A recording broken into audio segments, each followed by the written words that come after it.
Recalibration is psychologically complex because you're not trying to erase your childhood, you're trying to integrate it. The world misunderstands this. Older generations sometimes see you as too soft. Younger generations sometimes see you as too strict. Parenting culture online frames everything as either gentle or authoritarian, permissive or rigid. But the reversal resilience pattern doesn't fit those boxes. You are attempting something structurally different. You are trying to be both anchor and launchpad. You remember what it felt like to come home to an empty house.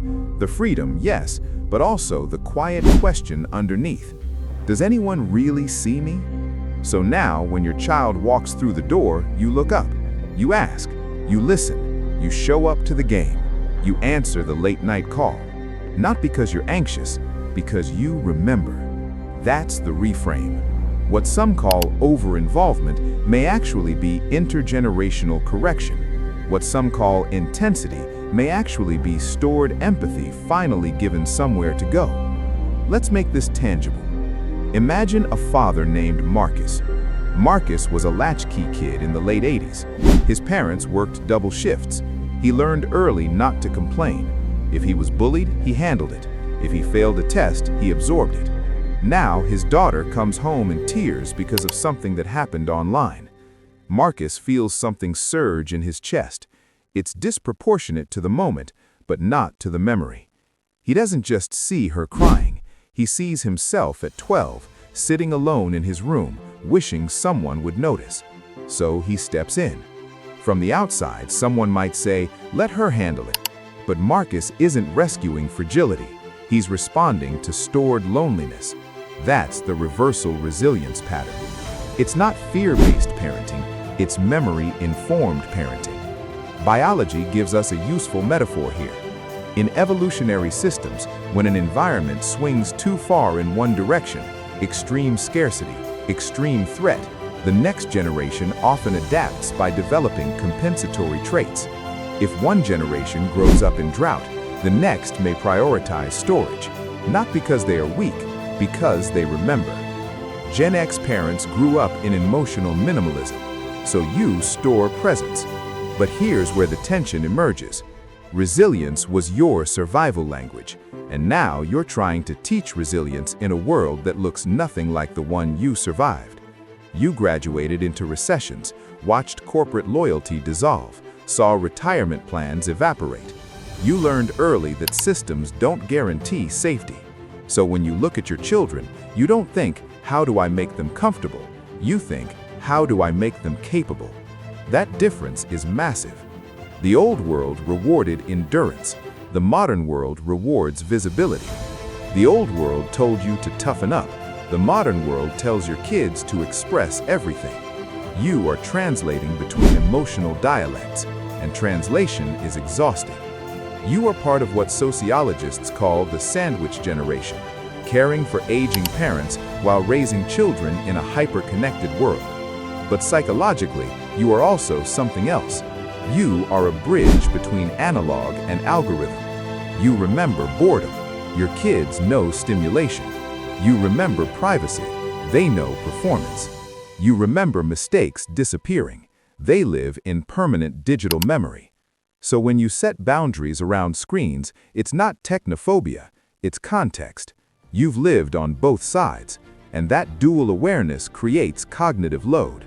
You're constantly asking, how much protection is too much? How much freedom is too little?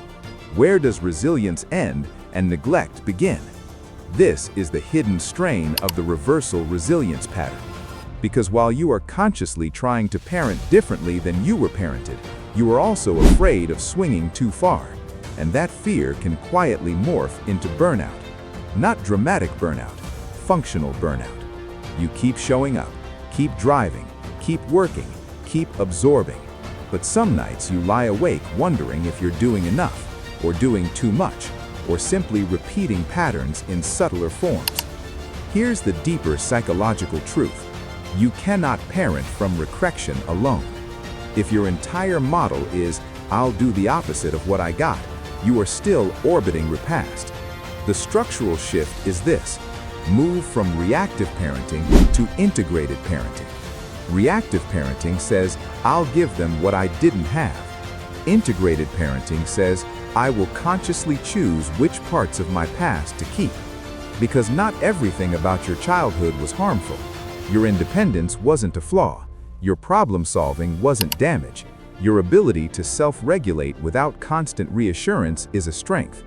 The reversal resilience pattern becomes powerful only when you extract the assets, not just avoid the wounds.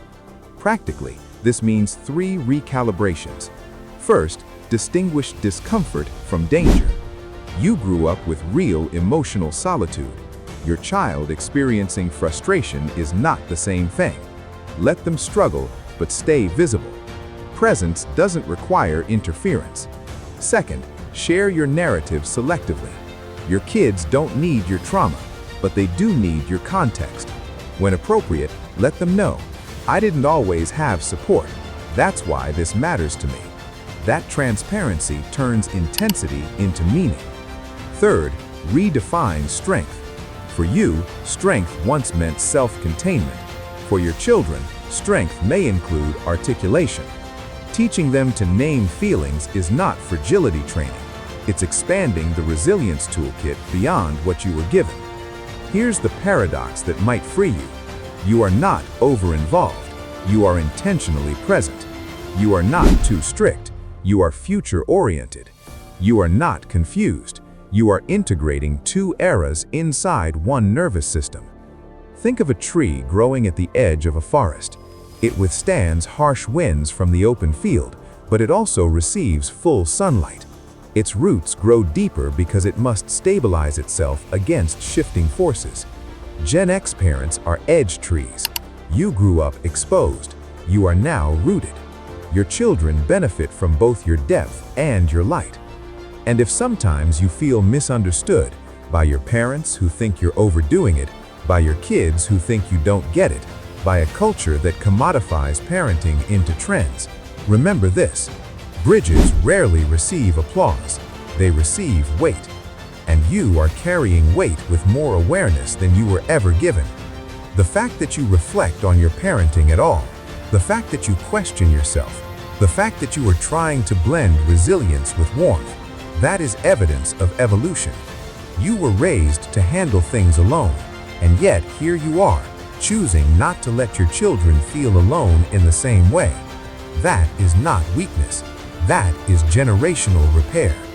If this resonates, stay here, not for reassurance, for articulation. Because sometimes the most powerful realization isn't that you're doing it perfectly. It's that you are consciously building something different than what built you.